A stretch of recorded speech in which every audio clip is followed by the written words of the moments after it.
Agradecer, This meeting is being recorded. agradecer la puntualidad de todos. Para nosotros es un honor y es un placer tener al doctor José Pérez Cajías. Es un historiador muy reconocido que ha investigado muchísimo y ha escrito muchísimo sobre la Revolución del 52, que es la temática que el día de hoy nos va a reunir, temas de minería y por sobre todas las cosas creo que es muy reconocido dentro de la academia, ha sido docente en la Universidad Mayor de San Andrés, también en la Gabriel, y creo que para nosotros es un placer desde la Fundación ARU y desde la iniciativa En Democracia.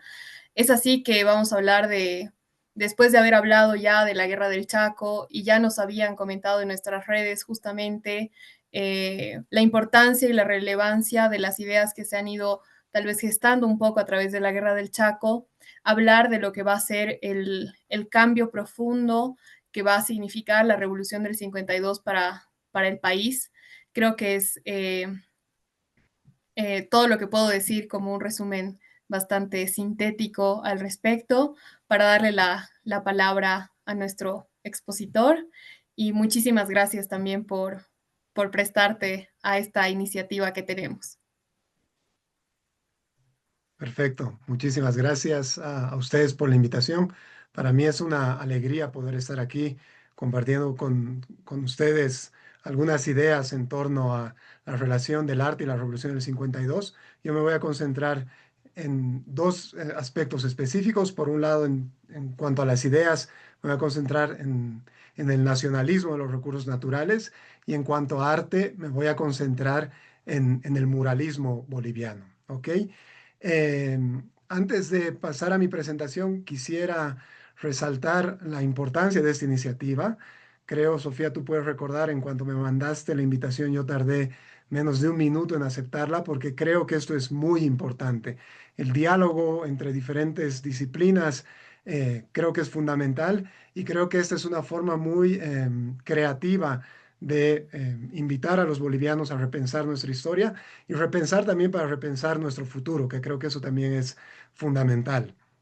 Lo otro que quiero decir es que estoy muy orgulloso de participar en en este ciclo de conferencias, tomando en cuenta quienes me han precedido y la calidad de sus presentaciones. He podido ver las presentaciones anteriores y he aprendido en ellas y entonces espero que en esta presentación también pueda dejar algo al público. Antes de comenzar, quisiera yo resaltar un elemento que es fundamental, creo yo.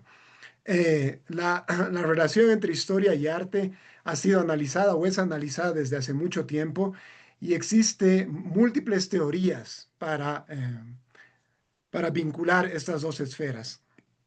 Algo que tengo que resaltar es que yo no soy ningún teórico al respecto. Yo estoy especializado en historia económica, yo soy economista e historiador económico, entonces lo que van a ver a continuación no es una reflexión teórica, sino más bien cómo alguien que hace cómo alguien que hace historia económica y que es economista cree que trabajar o vincular las ideas con la historia del arte puede ser fundamental para tener una mejor comprensión de nuestra historia y de los procesos de largo plazo. ¿Ok? Entonces, voy a poner esto en pantalla completa. Entonces, hoy esta charla, que según lo que hablamos, Sofía, la idea es que hable por 40 minutos. Si me estoy pasando, por favor, no dudes en hacérmelo saber. La idea de esta charla la he dividido en 5 partes, básicamente. Al principio quiero tratar de justificar esto que decía previamente. ¿Por qué puede tener sentido hacer dialogar la historia y el arte? Voy a resaltar algunos conceptos que creo que son fundamentales para entender mi presentación. Voy a hablar sobre lo que es el nacionalismo de los recursos naturales en general y en Bolivia en particular. Y ahí ya me voy a concentrar en lo que es el muralismo en Bolivia y cómo en esta expresión artística, cuál va a ser el rol que van a jugar los recursos naturales. ¿Ok? Posteriormente voy a tratar de ver cuán sostenible era la estrategia de la nacionalización de los recursos naturales y cómo las crecientes tensiones que se van a generar fueron reflejadas en el MNR y se van a ver reflejadas en la misma suerte de las obras y de los murales. Y finalmente voy a tratar de recuperar la idea de la nacionalización, del nacionalismo de los recursos naturales para repensar lo que estamos viviendo hoy en día y quizás para pensar en alternativas para el futuro. Entonces, déjenme comenzar por esta primera parte en la cual trato de justificar por qué tiene sentido vincular historia y arte, por qué para alguien que hace historia económica puede tener sentido hacer esto. Entonces, esto es algo que yo la verdad lo hablo de manera directa, pero también de manera informal con mis estudiantes. Yo siempre resalto la importancia de leer literatura, de ir a exposiciones, porque, como les decía, además de disfrutar de ellas, creo que nos pueden dar un enfoque diferente para entender las realidades que vivimos. Los que hacemos historia económica, los que hacemos economía, nos interesamos por las grandes tendencias, ¿no es cierto? Cuando hacemos nuestros análisis econométricos, lo que queremos ver es cuál es el comportamiento promedio. Tratamos de entender qué le ha pasado en conjunto a la población. En contraste, yo creo que el arte lo que muestra muchas veces o en lo que se concentra es en la excepcionalidad, en aquellos extremos que nos pueden ayudar a cuestionar sobre la propia existencia y sobre los propios valores humanos. Entonces, el arte en este sentido, es un contraste muy interesante a la historia económica o a la economía, porque en lugar de concentrarse en esas grandes tendencias, grandes procesos, trata de resaltar la individualidad, con todas sus potencias y con todos los desperfectos o problemas que podemos tener. En clases yo trato de resaltar esto con un ejemplo que creo que es muy ilustrativo.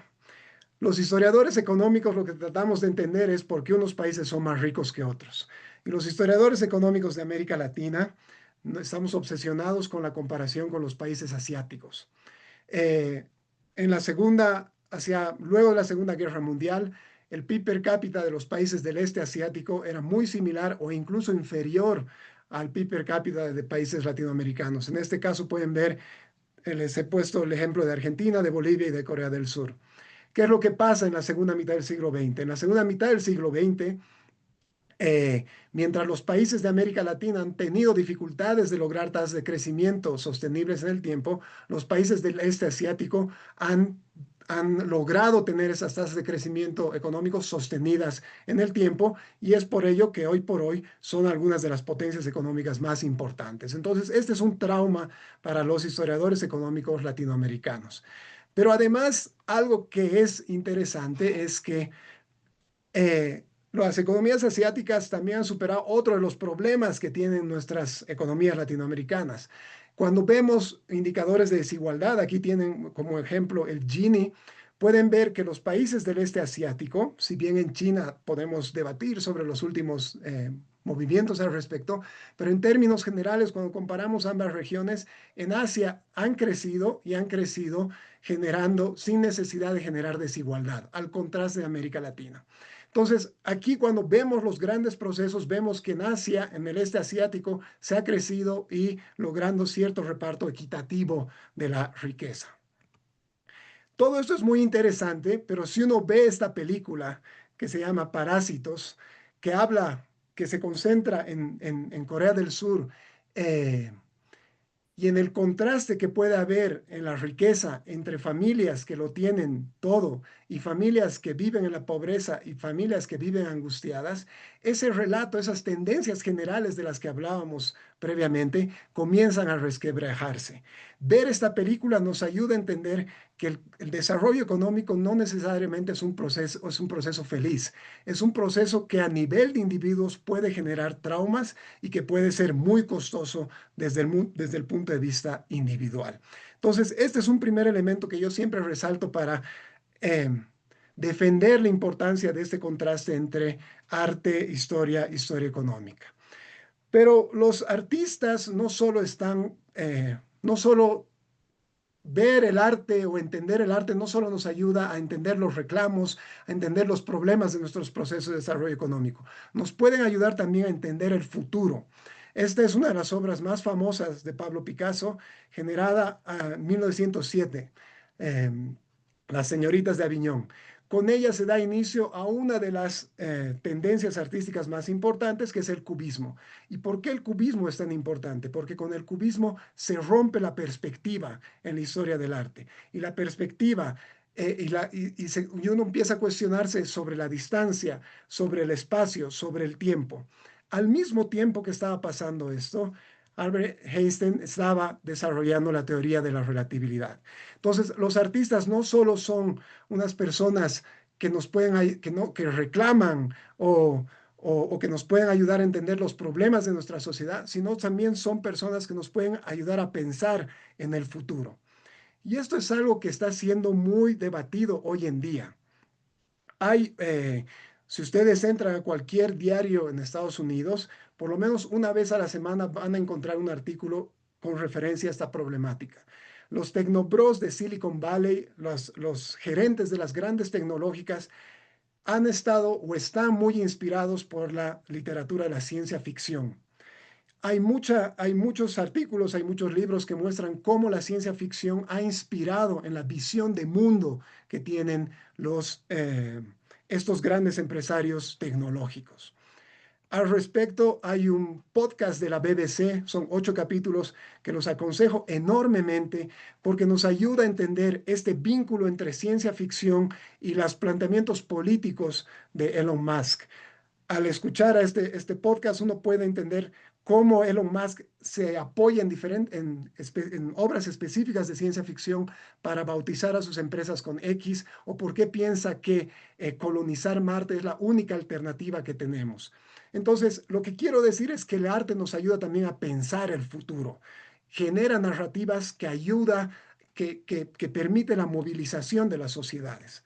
Y esto es algo que lo sabía José Vasconcelos.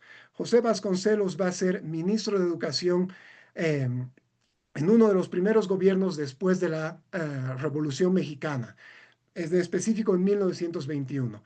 Y Vasconcelos era una persona que había viajado a lo largo de México y era consciente de los problemas, de las limitaciones que tenían los mexicanos en términos de acumulación de capital humano formal, años de educación, alfabetismo, básicamente. Entonces, él se dio cuenta que era necesario comunicar los logros y los avances de la revolución.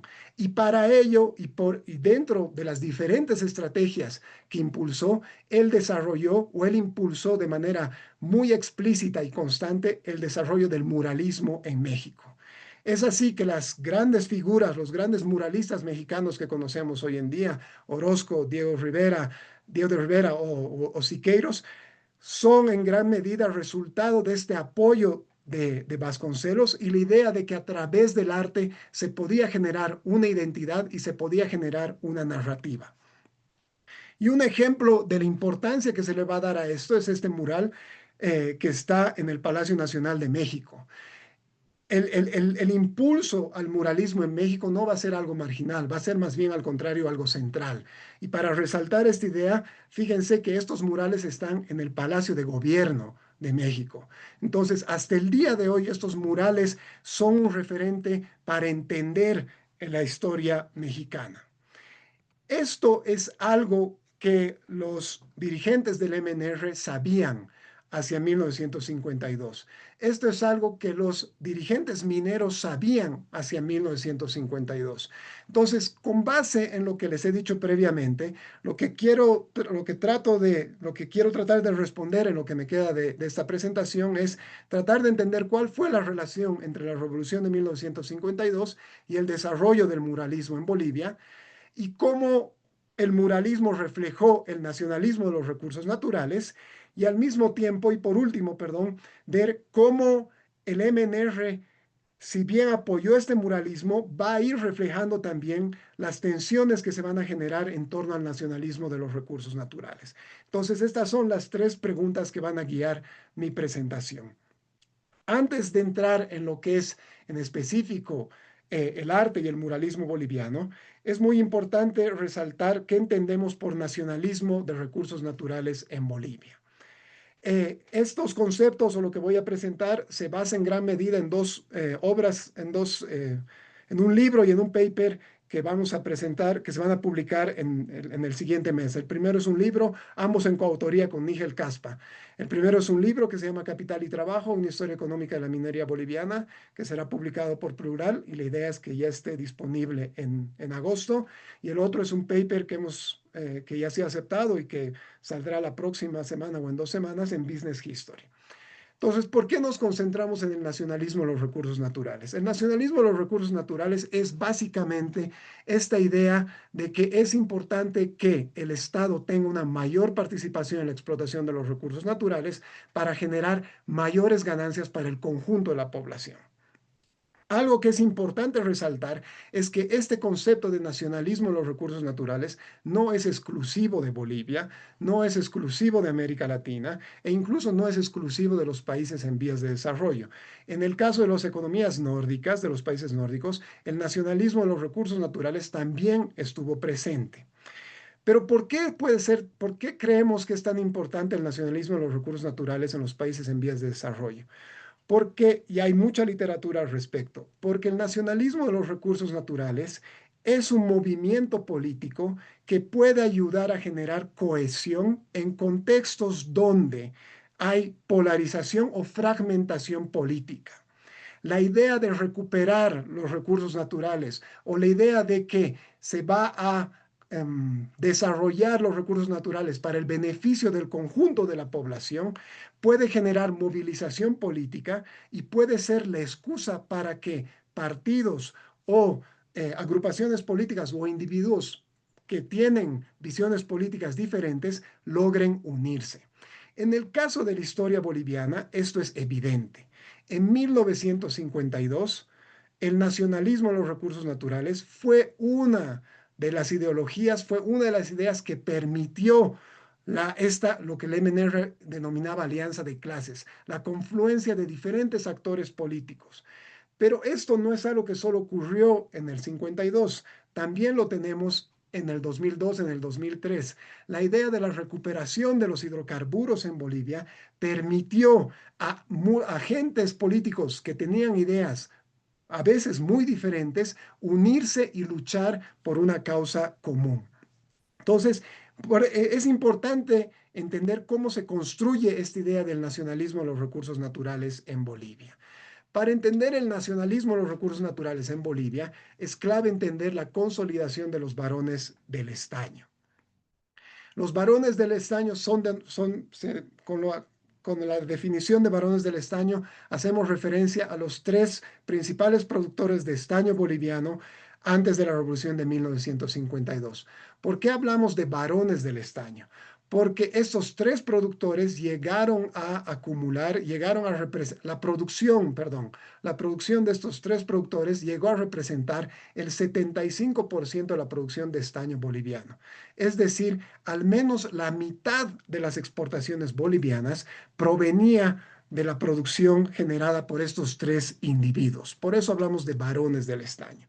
Ahora bien, fruto en gran medida del éxito del MNR a la hora de generar una narrativa, a veces los bolivianos no entendemos o asumimos que la creación de esta riqueza fue dada.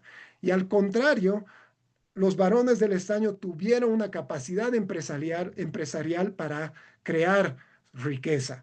Y la creación de esa riqueza no fue un proceso lineal y no fue un proceso que derivó únicamente de la suerte. Al contrario, estas personas pudieron invertir en tecnología, en tecnología y en capital humano, y pudieron crear condiciones que les permitieron consolidarse en el mercado y de esa forma hacerse poderosos en la economía boliviana y también, en el caso de Patiño, en la economía internacional del estaño. El segundo elemento que tenemos que entender es que la consolidación de los varones del estaño no implicó necesariamente una omnipresencia o una omnipotencia política. También fruto de la narrativa que ha sido construida por el MNR, creemos que antes de la revolución de 1952, los mineros a través de la rosca podían hacer lo que querían con el Estado boliviano. Un concepto que ha sido popularizado y que se mantiene hasta el día de hoy es la idea del superestado minero. La idea de que estos tres grandes productores mineros tenían la capacidad de imponer sus intereses sobre la de los dirigentes políticos, y al final el Estado boliviano era tan solo una correa de transmisión de las empresas mineras y de los empresarios mineros. Al contrario, si analizamos diferentes medidas, pero en específico si nos concentramos en los impuestos mineros, podemos ver que las tensiones entre los mineros y el Estado boliviano no fueron marginales y no fueron constantes. Al contrario, si bien hasta principios del siglo XX es posible afirmar que los empresarios mineros tenían una mayor capacidad a la hora de imponer sus ideas sobre el Estado boliviano, desde la década de los 20 y en particular luego de la Gran Depresión, los empresarios mineros tuvieron cada vez más dificultades de imponer su visión sobre el Estado boliviano. Y ello fue resultado de diferentes procesos que no vamos a analizar en profundidad en esta ocasión. Pero hay tres elementos que creo que son importantes resaltar. Uno, cambios en el mercado internacional del estaño que van a brindarle un mayor poder de negociación al Estado boliviano. Un segundo elemento van a ser las tensiones entre la élite minera y otras élites económicas, por ejemplo, los industriales que estaban comenzando a desarrollarse. Y un tercer elemento es que las tensiones entre los propios productores mineros, entre los propios varones, se van a también acrecentar a lo largo del periodo. Entonces, lo que yo quiero resaltar aquí es que el proceso de construcción de la idea del nacionalismo de los recursos naturales es un proceso gradual que se va a consolidar con la nacionalización de las minas en 1952, pero que va a empezar antes. En la consolidación en los crecientes problemas de los empresarios mineros a la hora de imponer sus visiones, es fundamental entender el desarrollo del sindicalismo minero. En el país, a diferencia de otros países de la región, los sindicatos en general y los sindicatos mineros en particular se desarrollaron recién a inicios del siglo XX. Ya hacia 1920, ya hacia la segunda década de este siglo, hacia 1920, sin embargo, hay una creciente capacidad de organización. Fruto de esta creciente capacidad de organización, los empresarios mineros van a apoyarse en el Estado para masacrar y para terminar a través de la violencia los requerimientos de los trabajadores. Y esto se va a ver ejemplificado en la famosa masacre de Uncía. Sin embargo, lejos de marginalizar o de reducir la capacidad de organización de los trabajadores mineros, la guerra del Chaco va a incrementar movilización política, y los sindicatos mineros van a poder rearmarse y van a seguir creciendo en su capacidad de influencia política. Esa capacidad de influencia política, una vez más, va a ser reflejada en el miedo que va a generar en los empresarios mineros y en la llamada de los empresarios mineros para que a través de la represión fuesen capaces de reducir las presiones sindicales. Esto se va a ver reflejado en la famosa masacre de Catavi. Sin embargo, una vez más, lejos de reducir la capacidad de movilización de los mineros, en los años siguientes a la masacre de Catavi, los mineros van a lograr consolidarse políticamente como actores políticos centrales en las minas, pero también como actores políticos centrales en el contexto general del país. Es así que en 1946 van a crear la Federación Sindical de Trabajadores Mineros de Bolivia. Se centraliza en una sola federación todos los sindicatos mineros, y en 1947 se va a ser declarada la famosa tesis de Pulacayo. La tesis de Pulacayo lo que nos plantea es que los mineros deberían ser la vanguardia de la revolución socialista en Bolivia. Todo este contexto económico y político es importante para entender el desarrollo del muralismo en Bolivia, que es lo que vamos a ver a continuación. Para entender el desarrollo del muralismo en Bolivia y del interés del MNR en fomentar esto, al igual que en el caso de México, es importante entender cuáles van a ser las características de la Revolución del 52. En la Revolución del 52 se van a encontrar dos elementos que van a ser fundamentales: la capacidad de movilización de los sectores populares bolivianos, ya sea los mineros, pero no solo, porque también en el área rural va a haber una enorme capacidad de movilización, y al mismo tiempo que se da esta capacidad de movilización, el MNR va a ser capaz de liderar todo este proceso, y es así que Víctor Paz Estenssoro va a lograr consolidarse como presidente del país. La Revolución del 52 es muy importante en la historia boliviana porque con la Revolución del 52 se van a dar grandes transformaciones. Se va a dar la nacionalización de las minas, se va a dar una reforma agraria que va a ser radical, va a ser de las más radicales junto a la cubana y la mexicana en el contexto de América Latina. Se va a dar el voto universal y también se va a dar una reforma educativa importante. Entonces, estas grandes transformaciones, es, es importante resaltar que estas grandes transformaciones no van a ser resultado de políticas ejecutadas o de designios de los políticos del MNR en una visión de arriba hacia abajo. Al contrario, las grandes transformaciones van a ser en gran medida resultado de la presión de los movimientos populares. En el contexto de la minería, esto va a ser evidente. Desde abril de 1952, los mineros bolivianos apostaban por la nacionalización de las minerías, de la minería, por la nacionalización de las minas de los tres grandes productores. Los dirigentes del MNR tenían miedo de ejecutar esta medida. Y más bien lo que querían era tratar de calcular y ver el impacto que podía tener eso en la relación internacional del país. Al final, sin embargo, el 31 de octubre de 1952, se va a dar la nacionalización de las minas gracias a la presión de los mineros. ¿Por qué es importante tomar en cuenta esta presión que va a haber desde abajo, desde diferentes sectores? Porque desde abril de 1952 va a haber una lucha por la narrativa y una lucha por el control político entre el MNR y diferentes sectores. Y fruto de esta lucha por la narrativa, el MNR va a estar interesado desde el principio por fomentar el desarrollo del arte.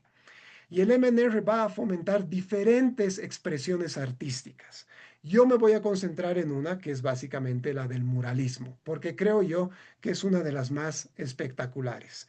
Cuando hablamos de muralismo en Bolivia, hay tres grandes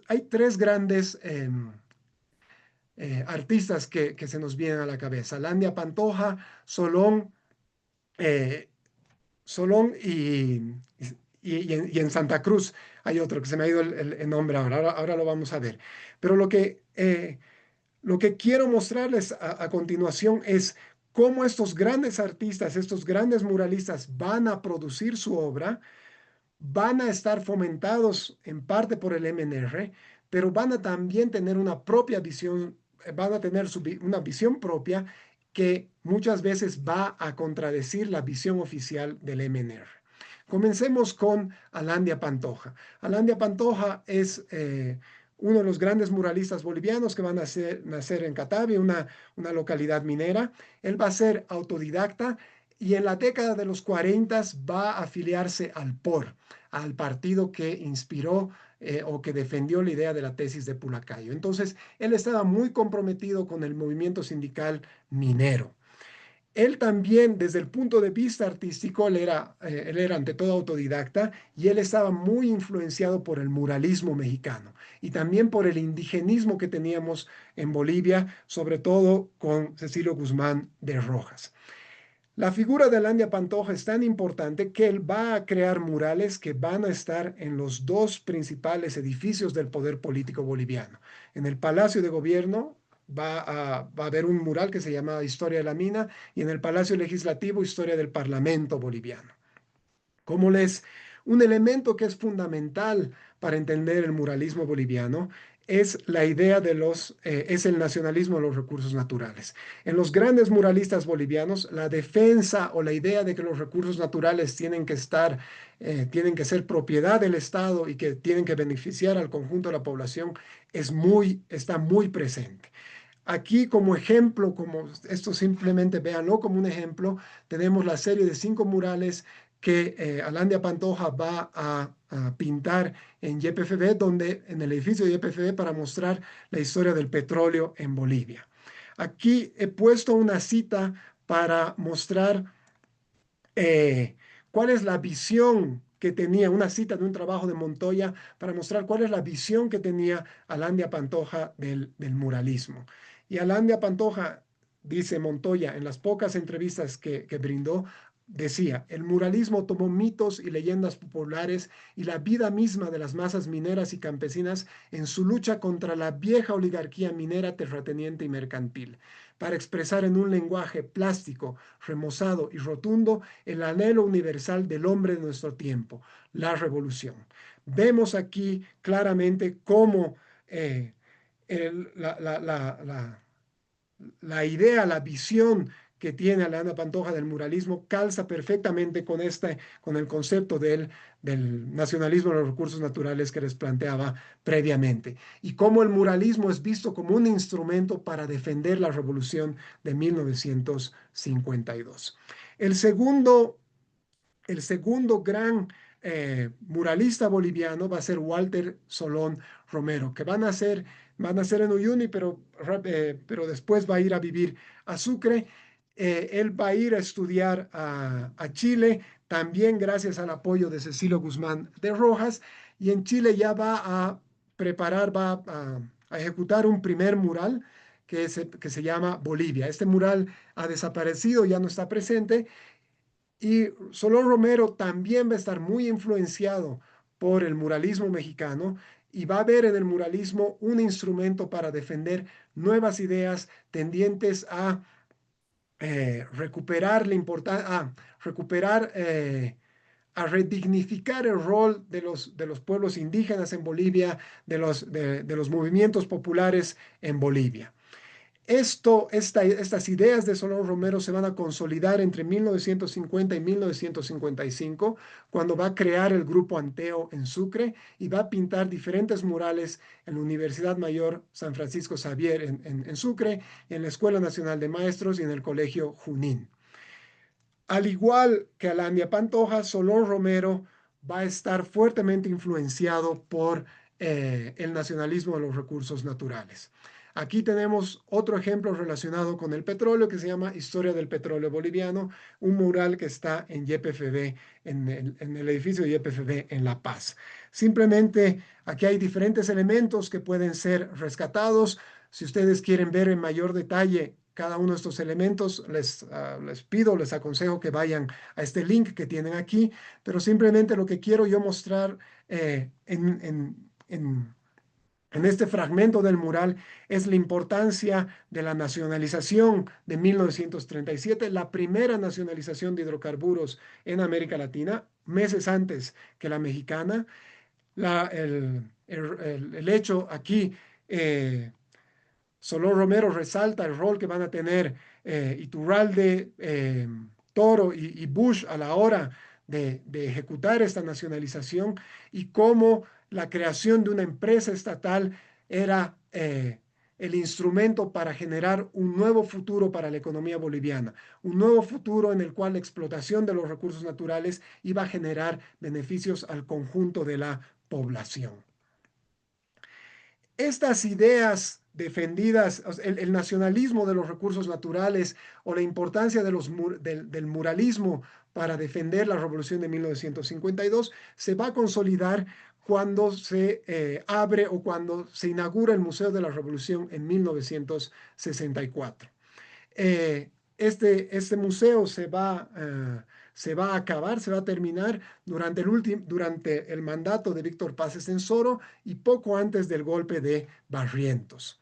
Y en este Museo de la Revolución, que antes de que vaya a los murales, que tiene como objetivo básicamente defender y proyectar la importancia de la revolución. Hay diferentes elementos artísticos a tomar en cuenta. El museo está hecho con una visión arquitectónica que trata de recuperar el legado de los pueblos prehispánicos. Esta es una idea que ya había sido recuperada previamente por otros arquitectos en Bolivia, en La Paz, en el caso del edificio de la UMSA. Entonces, el indigenismo a la hora de crear arquitectura estaba muy presente en Bolivia y va a ser consolidado en el Museo de la Revolución de 1964. Al interior del museo van a haber 4 grandes murales. La lucha del pueblo por su liberación es uno de ellos, que va a ser ejecutado por Pantoja. En este mural, lo que se presenta es una historia de las luchas del pueblo boliviano, de los pueblos indígenas y del pueblo boliviano a la hora de lograr su independencia política y económica. Aquí podemos ver, por ejemplo, la historia de Túpac Katari. También tenemos a Pedro Domingo Murillo para acabar con la revolución de 1952. Fíjense que a la hora de entender la consolidación, la lucha del pueblo por su liberación, el rol de los mineros es fundamental. Aquí eh, Alandia Pantoja está mostrando a los mineros como protagonistas de esta lucha por la revolución. Los mineros también van a estar presentes, la historia de las luchas mineras van a estar presentes también en el lado derecho del mural. En el lado derecho del mural, Alandia Pantoja resalta la importancia de las masacres de Uncía y de las masacres de Catavi para entender eh, e identifica a estas masacres como hitos fundacionales del movimiento obrero boliviano y de la capacidad de crear una propuesta política específica. Aquí, de acuerdo a quienes han analizado la obra, aquí estaría representada esta bandera roja, haría referencia a la tesis de Pulacayo. Una tesis de Pulacayo y unos mineros que deben estar atentos al imperialismo, al interés de las fuerzas exteriores de tratar de sacar provecho de las riquezas que tiene nuestra nación. Otro de los murales que van a estar en el Museo de la Revolución es Educación y Voto Universal. Voy a ir más rápido porque si no, no me va a dar tiempo para terminar mi presentación. También aquí está el futuro de la Revolución Nacional, ejecutado por Solón, a diferencia de Alandia Pantoja, que habla sobre la historia de la liberación del pueblo boliviano. Solón trata de mostrar cuál sería el futuro de la Revolución Nacional. Todos estos elementos, como pueden ver, el desarrollo del muralismo boliviano, los murales bolivianos están en lugares públicos, en entidades públicas muy importantes. Por este motivo, Fernando Calderón, que es uno de los sociólogos que ha analizado este fenómeno, habla que el muralismo boliviano fue un proyecto apoyado por el Estado. Y si uno analiza diferentes periódicos oficiales o diferentes, sí, periódicos o obras escritas que va a hacer el MNR o dirigentes del MNR durante este periodo, ello es evidente. Aquí como muestra, les muestro un panfleto una revista que se creó para festejar el primer aniversario del 9 de abril. De nuevo, fíjense la importancia del arte a la hora de defender, de presentar la importancia de la revolución. Este es el segundo, esta es una revista que va a salir en 1954, entonces para festejar el segundo aniversario de la revolución del 9 de abril. Aquí de nuevo hay diferentes imágenes que muestran el uso del arte, el uso de las ilustraciones para mostrar la importancia de la revolución y la idea de que con la revolución los bolivianos podemos aprovechar nuestros recursos naturales. Pero en esta voy a pasar más rápido porque si no, no voy a llegar a contarles todo lo que les quiero contar. En esta revista se publica y se publicita la importancia del muralismo boliviano. Las revistas oficiales que el MNR está procesando resaltan la importancia del muralismo boliviano. Se habla, por ejemplo, de esta obra de Historia de la Mina y cómo con Historia de la Mina Bolivia ya tiene una obra similar a los murales que se han hecho en México. Al final del artículo se habla, ahora el arte está salpicado con sabor de tierra. Ella sabe del dolor, de los días luctuosos del arado, de mados callosas. El arte está imbuido de sabor de montañas, de horizontes benignos. Está impregnado de pulmones cicatrizados y de partos dolorosos en los socavones del estaño. Con esto lo que quiero mostrar es cómo el MNR es consciente de la importancia del muralismo a la hora de generar una narrativa que permita defender la revolución. Sin embargo, si uno analiza otros documentos escritos que van a ser creados por el MNR, uno ve que a medida que va pasando el tiempo, esta defensa de los artistas y esta defensa de los obreros bolivianos va a ir disminuyendo a lo largo del tiempo. Y ello va a ser el resultado básicamente de que el nacionalismo de los recursos naturales, la creación de Comibol, no va a ser capaz de superar las contradicciones con las cuales había nacido. ¿Y cuáles son estas contradicciones? Básicamente, crear una empresa que pueda dar empleo público, que pueda dar beneficios sociales, que sin embargo era una empresa que desde el punto de vista económico nacía con muchas deficiencias debido a problemas que se arrastraban y también debido a la presión política que existía en torno a ella. Entonces, es muy interesante analizar diferentes documentos escritos que van a ser publicados por diferentes entidades oficiales vinculadas al MNR para mostrar este desencanto. Aquí les voy a mostrar, voy a ir rápidamente eh, para mostrarles este progresivo desencanto. El MNR va a publicar su propio periódico que se va a llamar La Nación y que va a ser publicado entre 1952 y 1964. En 1953, en La Nación, este es el libro, el ejemplar del 31 de octubre de 1953. Y aquí está claramente en primera plana la defensa de la nacionalización de las minas. En la portada se hace referencia a una cita, a una entrevista a Víctor Paz Estensoro, que habla de que hemos demostrado que somos capaces de manejar nuestras minas y de manejarlas bien. Gracias además al esfuerzo tenaz y sentido de responsabilidad de los mineros, agregando que no fue vana la lucha del pueblo y del partido por la emancipación. En ese mismo periódico se hace referencia a dos grandes fechas de liberación económica. El 21 de diciembre de 1936, cuando se va a crear yacimientos petrolíferos fiscales bolivianos. Eso va a ser meses antes de la nacionalización efectiva del petróleo, porque la nacionalización efectiva se va a dar en marzo del 37 con la confiscación de los bienes de la Standard Oil y después la nacionalización de las minas. En 1955, en esta revista que se llamaba 31 de octubre, que era también una revista publicada por actores vinculados al MNR, vemos una creciente, se hacen presentes las tensiones que habían al interior del proyecto de nacionalización de la minería boliviana. El ministro de Minería estaba resaltando la importancia de aumentar la producción. Comibol, como les decía, nace con unas bases muy frágiles y a medida que va pasando el tiempo, se ve que es importantísimo incrementar la producción. El incremento en esta producción, sin embargo, va a chocar con diferentes trabas.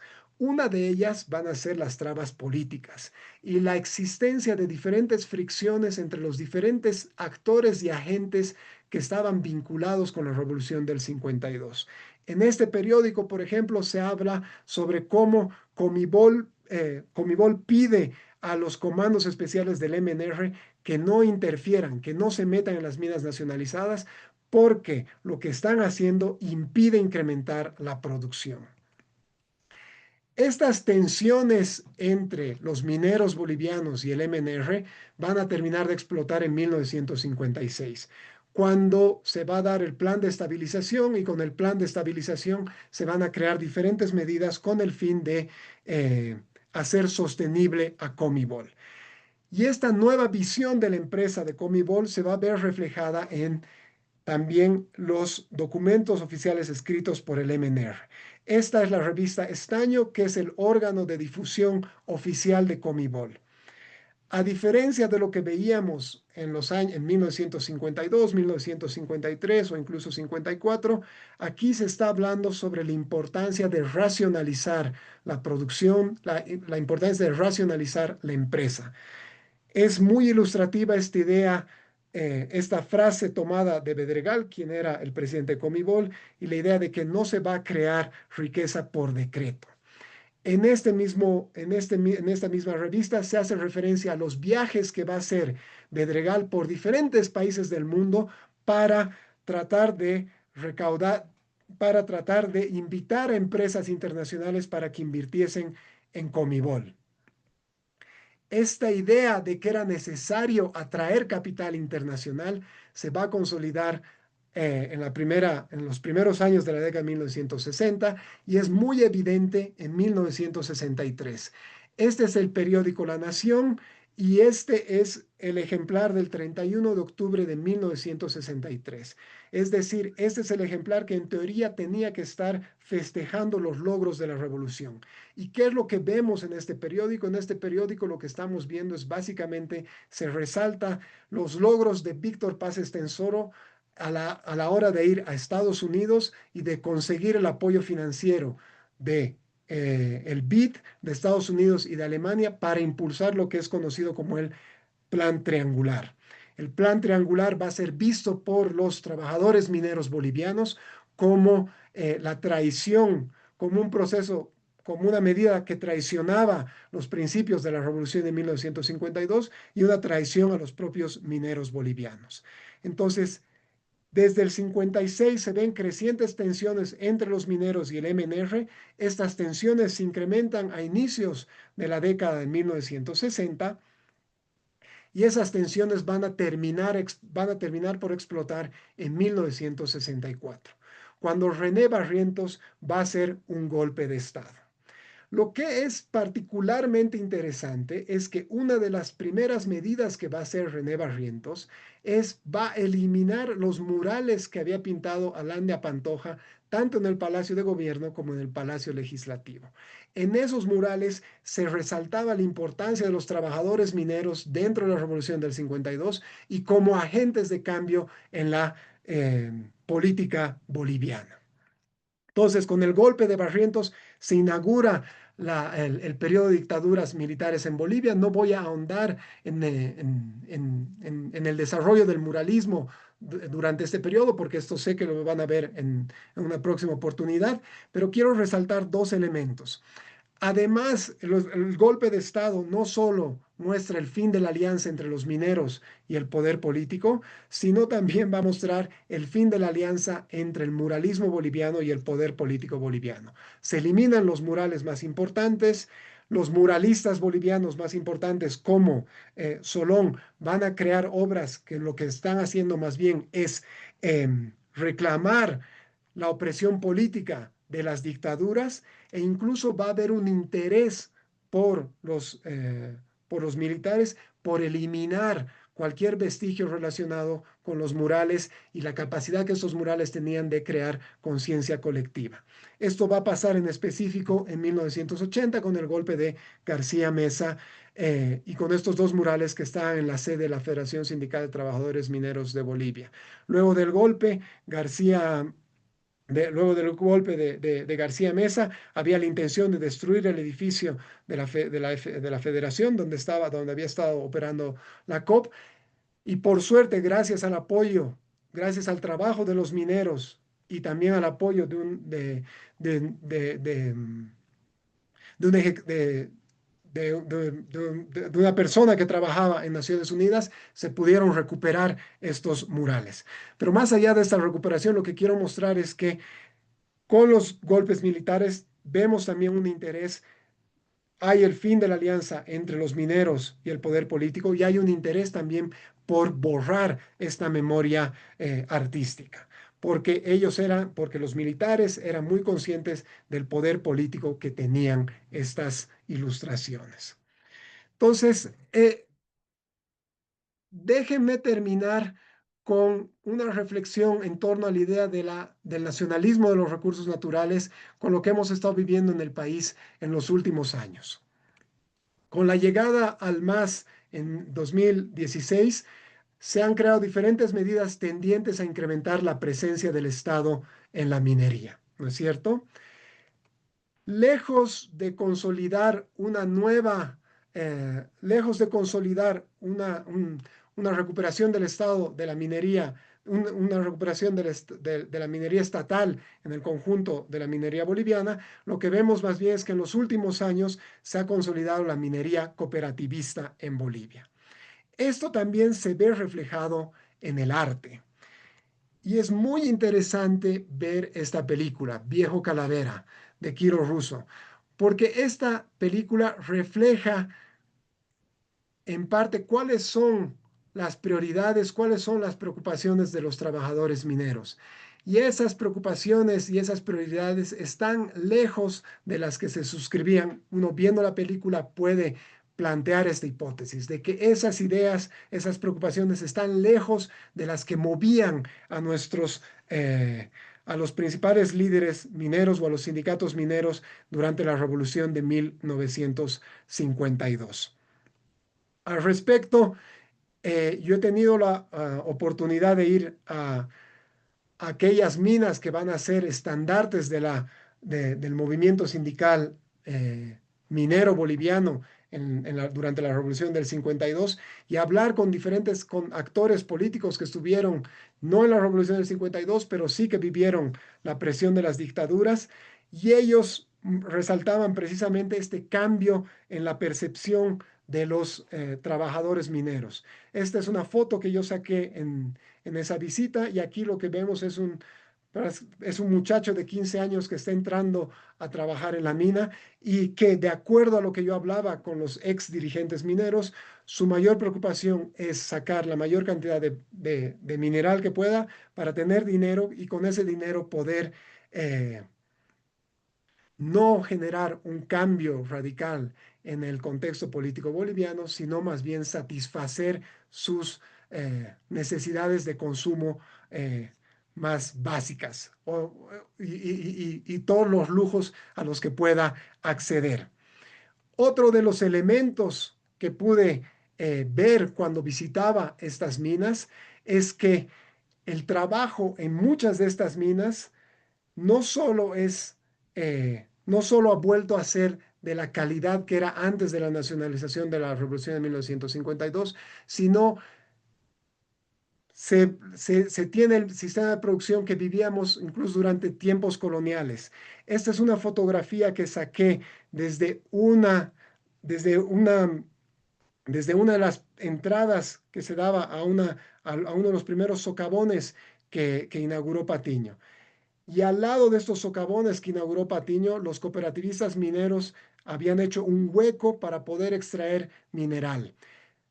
Las montañas de Uncía, de Yayagua y del siglo XX están llenas de estos huecos donde trabajadores mineros tratan de extraer mineral sin el respeto a ninguna norma laboral y sin ninguna preocupación por el medio ambiente. ¿Por qué llamo la atención al respecto? Porque creo que imágenes como esta o la película de Viejo Calavera nos debería permitir replantearnos cuáles son los alcances en el largo plazo de esta idea del nacionalismo de los recursos naturales. Lo que quiero plantear básicamente es que la nacionalización, el nacionalismo de los recursos naturales ha sido sin duda uno de los motores más importantes a la hora uno de los motores más importantes en la transformación política y económica en la historia boliviana. Sin duda ha sido un motor que ha permitido cambios políticos radicales en Bolivia. Este motor ha sido reflejada en algunas de las obras más importantes en la historia del arte boliviana. Sin embargo, estas propias obras han sufrido las propias contradicciones de la nacionalización. La nacionalización ha permitido generar cambios radicales, pero creo yo que esos cambios radicales no han sido sostenibles en el tiempo a la hora de generar un beneficio sostenible para los mineros y para el conjunto de la población boliviana. Con base en esta última idea y con base en la persistencia y la fuerza que tiene la idea de del nacionalismo de los recursos naturales, creo yo que 70 años después deberíamos pensar si tiene sentido insistir en la estrategia o si no podemos repensar un nuevo paradigma a la hora de vincularnos, a la hora de aprovechar nuestros recursos naturales. Y lo dejo aquí. Muchas gracias. Muchísimas gracias, José. La verdad que ha estado muy interesante. Creo que sí nos hemos quedado un poco cortos con el tiempo. Hubiera podido, creo que todos aquí hubiéramos podido escucharte toda la jornada del conversatorio. Agradecerte también por resaltar la importancia de estos espacios. Y bueno, ya tenemos dos preguntas en el chat. Una, sí, ¿cómo en esta parte vamos a entrar justo a las preguntas a todas las personas que están conectadas en Zoom y que nos están viendo a través de Facebook? Obviamente decirles que pueden dejar su pregunta por el chat o abrir el micrófono si están aquí en Zoom para, para que José nos pueda responder y seguir con la conversación. Si quieres, ahora yo te empiezo leyendo la primera pregunta que tenemos en el chat aquí en Zoom, para que también las Perfecto. personas de Facebook puedan saber cuál era, ¿no? Franz pregunta, buenas noches. ¿Puede decirse que Solón Romero tuvo una independencia ideológica a pesar del apoyo del gobierno del MNR, pero qué le permitió expresar sus propias denuncias? Perfecto, muchas gracias. Agradezco enormemente la pregunta porque esto es algo que yo quería resaltar. Tanto Pantoja como Solón Romero, eh, si bien van a ser apoyados por el MNR, tenían una independencia política muy fuerte, ¿sí? Y entonces esto es algo que también ponía nerviosos a los dirigentes del MNR. Y en realidad es ellos... Pantoja, Alandia Pantoja, por ejemplo, está muy, como les decía, está muy vinculado a los sindicatos mineros, al POR, y entonces él no necesariamente va a reflejar la visión oficial del MNR, sino más bien la visión que tienen los trabajadores mineros del proceso de revolución nacional. Y lo mismo, y lo mismo Solón Romero. Y por eso mismo es que los dirigentes del MNR se sienten preocupados también en ese sentido y tratan en la medida de lo posible de tratar de invitar a estos actores para que no pierdan poder sobre ellos. Eh, pero sin lugar a dudas, los muralistas bolivianos tenían una independencia política, una independencia ideológica. Otra cosita que quería resaltar cuando estaba haciendo la presentación, se me fue el nombre de otro muralista boliviano que es muy importante, que es Vaca, que él va a hacer, que él va a desarrollar su obra sobre todo en Santa Cruz. No la he presentado aquí por temas de tiempo, pero además porque su obra muralista no está tan estrechamente vinculada con la defensa de los recursos naturales como en el caso de Alanda Pantoja y de Solón Romero. Perfecto. Creo que justo oportuna la pregunta para también traer esas partes que no se habían podido profundizar tanto por el tema del tiempo durante la presentación. Catalina, que es parte también del equipo de la iniciativa en democracia, pregunta cómo se puede diferenciar entre memoria, mito y realidad en el caso de la revolución del 52. ¿La minería fue realmente recuperada o simplemente administrada de otra manera? ¿Qué significa recuperación en términos prácticos? Y finalmente, ¿qué tensiones existieron entre el Estado y la revolución del 52? Vale, perfecto. Muchísimas gracias. A ver, voy a ir con la primera. Claro, cómo se puede diferenciar entre mito y realidad? La única forma de diferenciar es investigando más y no creyéndonos todo lo que nos cuentan, ¿no es cierto? Yo creo que en ese sentido el MNR, los dirigentes del MNR fueron muy hábiles y crearon narrativas y también aquellos vinculados, también aquellos escritores que vienen después de de la guerra del Chaco fueron muy hábiles a la hora de crear determinadas narrativas. Esta idea del superestado minero, por ejemplo. Entonces, la única forma de diferenciar entre memoria, mito y realidad es básicamente investigando más y cuestionando los prejuicios con los cuales partimos a la hora de analizar diferentes elementos o eventos políticos y económicos, ¿ok? Si la minería fue realmente recuperada o administrada, claro, lo que sí que va a pasar, claro, ¿qué entendemos por recuperada, no es cierto? Y eso se vincula con la otra parte de la pregunta que creo que es importante. ¿Qué significa recuperación en términos prácticos? Entonces, yo creo que eso es algo que los bolivianos deberíamos preguntarnos hoy en día. ¿Nacionalismo para qué? ¿O nacionalismo por qué? ¿O qué significa nacionalización? ¿Por qué? Nacionalización para qué? ¿Y cómo? Creo yo que los bolivianos estamos obsesionados con la idea de la nacionalización de los recursos naturales y no somos conscientes de cuáles pueden ser las implicancias en el largo plazo de estas. Desde mi perspectiva, la nacionalización se defiende en la medida que permite que el bienestar de los bolivianos mejore en el largo plazo. Eh, si vemos la última nacionalización de los hidrocarburos, yo creo que eso está lejos de haberse realizado.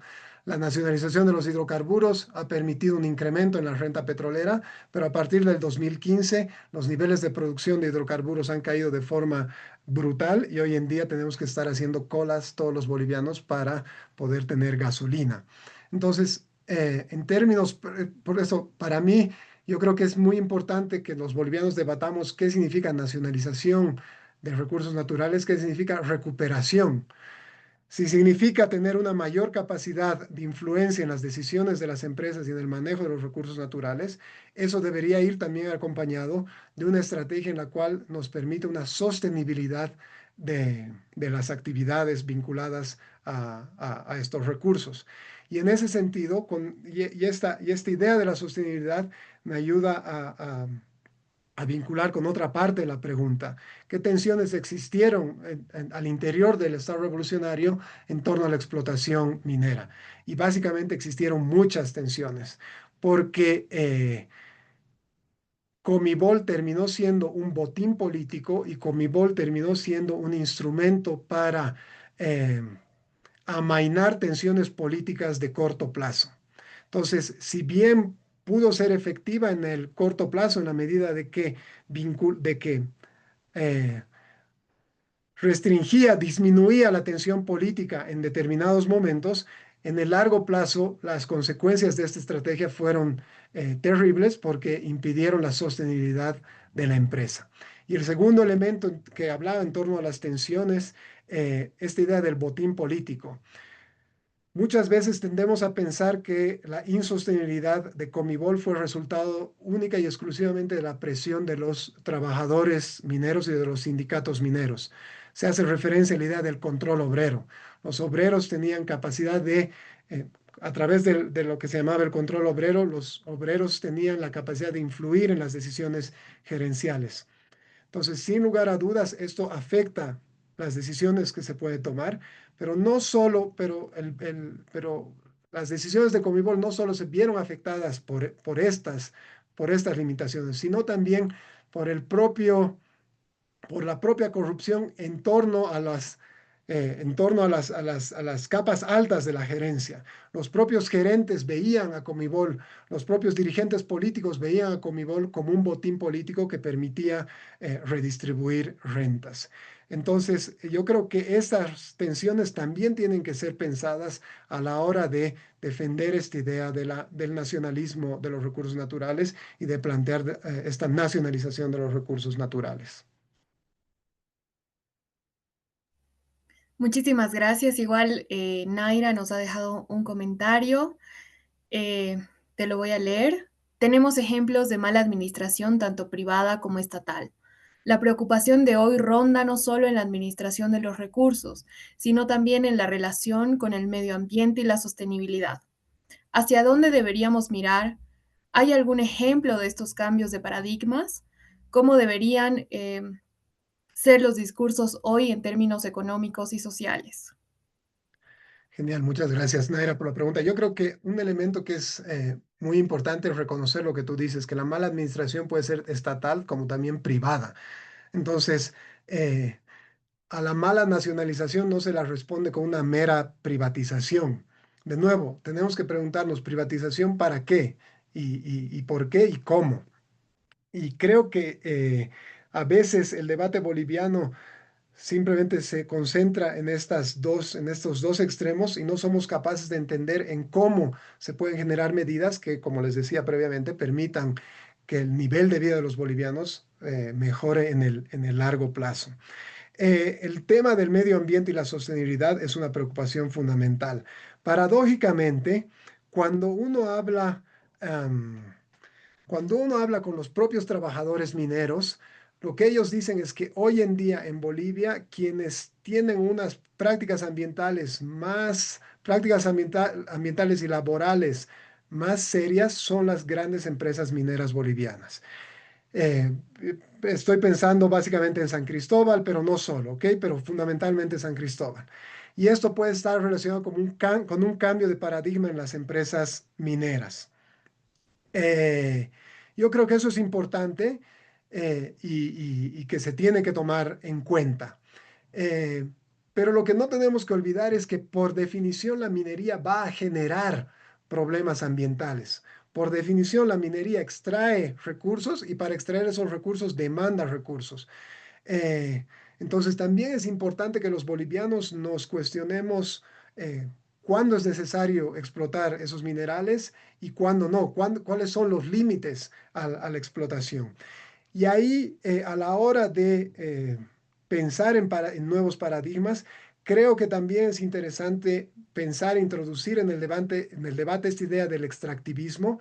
Y al respecto, hay manifestaciones desde el arte que piensan el extractivismo que nos pueden ayudar a enriquecer este debate en torno a cómo miramos la explotación minera en Bolivia en las siguientes décadas.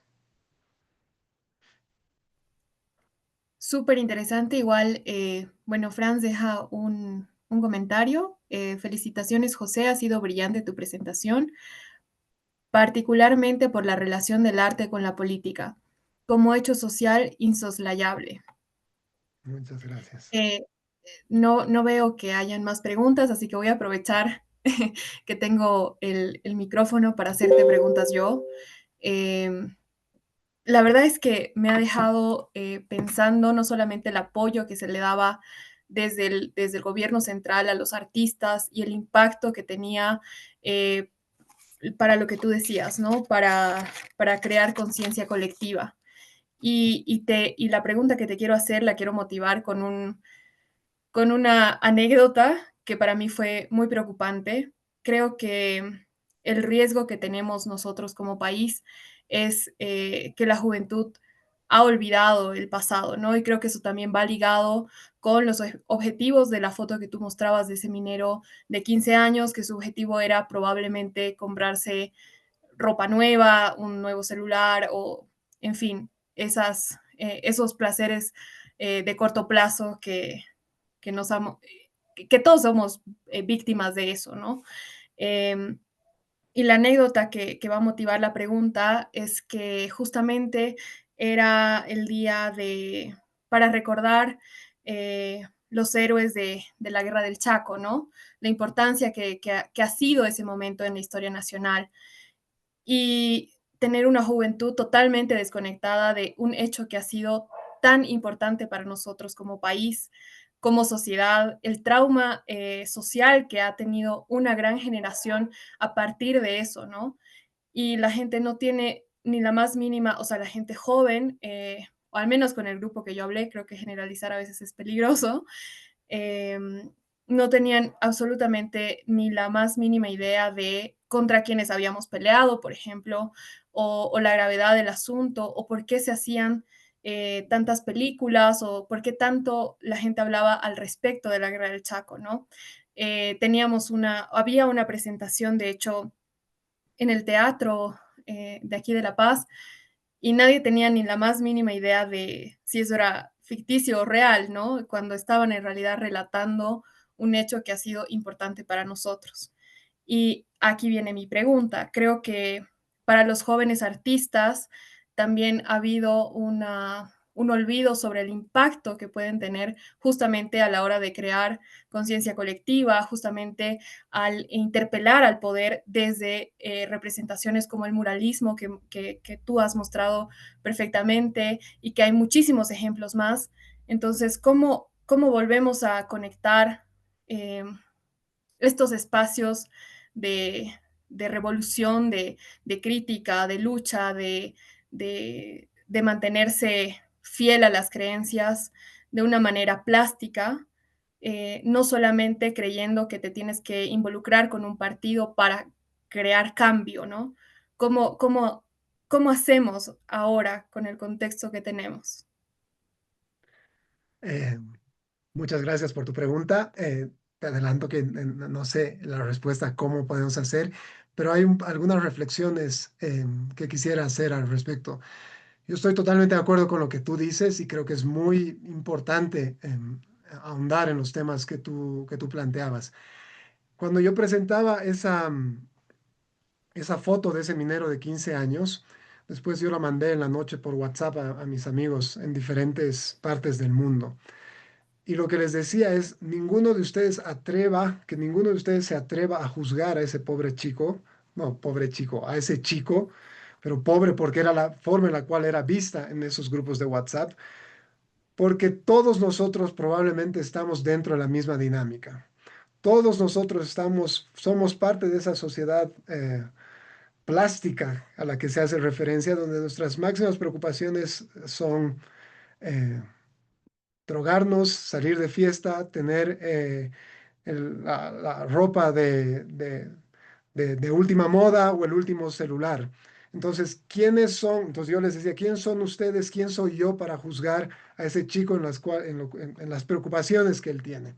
Entonces, con esto lo que yo te quiero plantear es que yo creo que el desafío que tú estás resaltando no solo es un desafío eh, en Bolivia, sino a lo largo y ancho del mundo. Este desafío lo podemos ver con la crisis que algunos partidos políticos de izquierda viven en Europa o en los países desarrollados. La socialdemocracia o los demócratas en Estados Unidos han sido incapaces de generar una narrativa que permita dar un soporte a aquellos que se sienten perdedores con la globalización. Entonces, frente a la inexistencia de narrativas alternativas, muchos jóvenes están optando por los partidos o por visiones de extrema derecha donde se identifican culpables fácilmente y que son visiones básicamente de reacción y no de una propuesta de un mundo diferente. Entonces, el desafío que tú planteas y esta idea de vincular memoria con transformación social, política y visión de futuro, creo que es un desafío de Bolivia y creo que es un desafío del país del mundo en general. Y en el caso de Bolivia, creo yo que la inexistencia de esta narrativa alternativa ayuda a entender también por qué hasta el día de hoy es tan persistente esta idea del nacionalismo de los recursos naturales. Ante la inexistencia de una narrativa que sea capaz de agrupar a diferentes sectores políticos, a gente que pueda tener diferentes visiones políticas, pero un norte común. Creo que no tenemos esa idea fuerza y ante la inexistencia de esa idea fuerza, hasta el día de hoy insistimos en eso del nacionalismo en los recursos naturales. Basta escuchar las declaraciones de algunos de los candidatos a, a la presidencia u otros puestos políticos que hemos podido escuchar en los últimos días. Muchas gracias. Igual quería hacerte justo con esto de la nacionalización de los recursos otra pregunta, pero va más vinculada al tema del extractivismo, ¿no?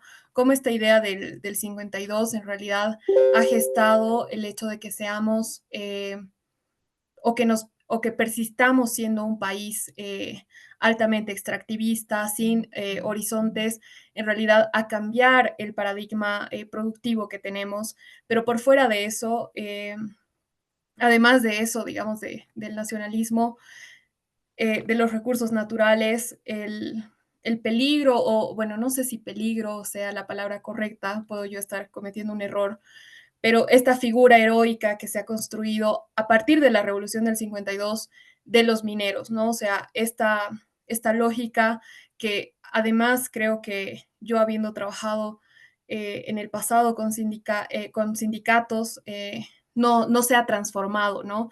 No han podido adaptar en realidad estas urgencias y yo lo que he podido ver es más bien una repetición de necesidades que probablemente ya no son una necesidad ahora, ¿no? Que tal vez un paso más adelante en cuanto a estas victorias laborales, digamos, ¿no? Entonces, ese vínculo, ¿no? Cómo el nacionalismo ha asentado profundamente el tema de ser todavía un país extractivista y que mucha gente apueste todavía por eso, pero además el peligro, que creo que me estoy equivocando al usar esa palabra, de esta figura heroica de los mineros, ¿no? Genial. Yo creo que son muy importantes los dos puntos que tocas. Voy a empezar respecto al extractivismo. Eh, Eso se vincula con lo que decía previamente, o sea, nacionalización de los recursos naturales o privatización de los recursos naturales, ¿para qué? ¿Por qué y cómo? Yo creo que esos son los debates que tenemos que hacernos. Eh, y esto es algo que yo he hablado muchas veces. Yo tengo un libro donde comparamos la explotación de los recursos naturales entre países nórdicos y países andinos. Y en los países nórdicos hacen esta transición de dependencia de recursos naturales a economías más complejas porque básicamente aprovechan los recursos naturales como una palanca para generar economías más complejas. Y a la hora de crear estas economías más complejas, el rol del capital humano es fundamental. Y, y yo creo, lastimosamente, eso está fuera del debate. El, el, pero está fuera del debate no solo por aquellos, no solo por el MAS, para decirlo simple y llanamente, sino también por la oposición o sino por aquellos que están contra el MAS. Cuando yo leía, por ejemplo, a mí me preocupaba mucho la visión del Comité Cívico de Potosí. Yo soy muy consciente de que el Comité Cívico Potosí defiende los intereses legítimos de la sociedad potosina y que Bolivia le debe a Potosí lo que es. Pero cuando el debate se restringía a cuántas regalías debía recibir la región, yo creo que perdíamos la oportunidad de abrir la complejidad que puede tener el debate. Entonces, yo creo que esta idea del nacionalismo de los recursos naturales no es exclusiva del MAS, sino es un problema que nos atañe al conjunto de la población. Sí, entonces por eso quizás, como decía, creo que es importante repensar nuestros paradigmas. Y respecto a la idea, a la figura heroica del minero, es muy interesante lo que tú planteas. Claro, sin lugar a dudas, los mineros bolivianos son figuras centrales en la historia política del país, tienen una capacidad de movilización importantísima. Esa capacidad de movilización no siempre es o es o no siempre es en defensa de elementos que pueden beneficiar al conjunto de la población. Pensemos en los cooperativistas mineros del norte de La Paz, del norte de La Paz, en la Amazonía boliviana. A veces hacen huelgas o vienen a hacer marchas donde lo que quieren es defender medidas que lo único que van a hacer es incrementar problemas ambientales que ya son por sí eh, problemáticos. Y esto yo creo que se vincula con otro elemento que es fundamental y es esta idea a veces que hay un paternalismo a la hora de analizar a estos movimientos políticos. Eh, Cuando yo estaba en el norte, yo estaba en Yayagua en el siglo XX y en Catavi, yo pensaba en cuáles pueden ser. Claro, las condiciones laborales son complicadas y el impacto ambiental que hay es complicado. Y yo he hablado con gente que trata de convencer a los mineros de hacer cosas diferentes. Y ellos me comentaban sobre las dificultades de convencer. Yo pensaba en cuáles podían ser las alternativas. Y tomando en cuenta diferentes elementos, pensaba yo que era muy difícil, que no tenía sentido desde el punto de vista que el Estado se meta ahí, que no tiene sentido desde el punto de vista económico que las empresas, grandes empresas privadas se metan ahí, porque lo que van a hacer es van a racionalizar el empleo y mucha gente se va a quedar sin empleo. Entonces, la única solución es que el cambio o las mejoras prácticas laborales y ambientales tienen que venir desde adentro. Si no son los cooperativistas mineros los que se dan cuenta de los problemas y las restricciones que eso puede tener, creo yo que no se va a poder avanzar. Entonces, el debate nos incluye o nos incumbe a todos, creo yo. Muchas gracias por responder, por la paciencia, igual de puntuales que hemos empezado, ya vamos a concluir, pero antes quería darte la oportunidad, tal vez tú quieras, recordando que es por los 200 años de independencia que tenemos como país, que hemos sobrevivido y subsistido a muchos intentos de a veces dividirnos. eh, Algún aprendizaje o algo que tenemos que rescatar de la Revolución del 52, que sé que son muchísimas cosas, ha sido un momento fundamental y clave para lo que somos el día de hoy, nos guste o no nos guste, pero bueno, tal vez quieras acotar algo adicional eh, que puedas rescatar de la Revolución del 52. No, la Revolución del 52 es fundamental para entender el país porque le da oportunidades a gente que no había tenido oportunidades. Y eso es algo que creo que no tenemos que olvidar nunca, que las luchas no son luchas, eh, no son casualidad. Esas luchas no son resultado de la casualidad, sino son resultado de las necesidades que mucha gente en nuestro país ha tenido y sigue teniendo. Entonces debemos aprender de eso de la revolución, eso de la revolución del 52. Pero además podemos entender que esos cambios radicales pueden no ser solo importantes en términos de equidad, sino también pueden ser eficientes en términos de crecimiento y de logros sostenibles en el largo plazo bajo ciertas condiciones. Y creo yo que es importante que pensemos en cómo construir esas condiciones para que cambios que permitan un reparto más equitativo de la riqueza nos permitan logros que sean sostenibles a lo largo del tiempo. Yo creo una de mis grandes preocupaciones es la incapacidad de la economía boliviana de mantener sus logros a lo largo del tiempo, que tristemente creo yo lo estamos viendo estos últimos meses, estos últimos años. Totalmente. Bueno, agradecerte. Sé que el tema de la Revolución del 52 puede quedar, creo que, pequeño para 40 minutos, pero valoro muchísimo que nos hayas podido ilustrar de la manera tan bonita que lo has hecho, el conectar también con lo que está pasando ahora y cómo ha ocurrido este balance, ¿no? Me gustaba mucho el último gráfico que mostrabas de cómo en realidad ahora los que más participan en la minería son cooperativistas, ¿no? Y ese contraste que hay, creo que también ayuda a palpar con mayor realidad y claridad eh, el resultado de esta revolución. Te agradezco la buena voluntad, el apoyo también a esta iniciativa.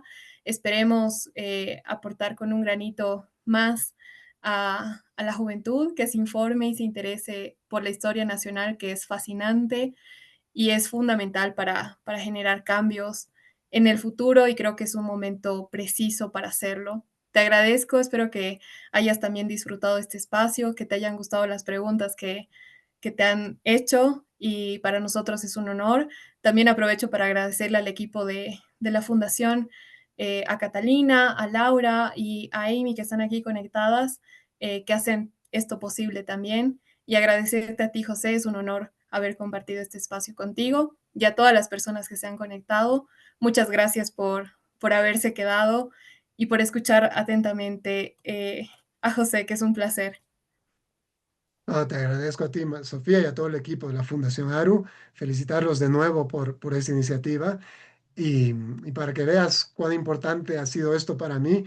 Luego, yo he disfrutado mucho, pero también me he cuestionado mucho y mi idea es a partir de esto hablar con mis amigos artistas y ver qué podemos hacer juntos. Pensaba en algún paper, pero esto me ha creado una semillita que quiero tratar de desarrollar en los próximos meses, años. O sea, para mí también desde el punto de vista personal ha sido, ha sido algo ha sido algo interesante y me genera nuevas inquietudes, así que también te agradezco por eso. Ha sido un placer, la verdad es que cualquier cosa que necesiten, el apoyo que necesiten, saben que pueden contar con nosotros. Hemos tenido un ciclo que también nos ha enriquecido mucho y también aprovecho para invitarlos. Todavía nos quedan 4 ciclos que vamos a seguir hablando sobre la historia nacional, que creo que muy poca importancia a veces le damos y creo que es necesaria para entender y resolver esos problemas inconclusos que todavía tenemos, ¿no? Genial, genial, te agradezco enormemente. Un saludo y Gracias, un que abrazo a tengan todos. ¿Vale? igualmente, que descansen, que tengan buena noche y Eso, feliz hasta, 16 de julio, que sé que es mañana, pero mañana no nos... eso. Hasta luego, chao. Gracias. Chao.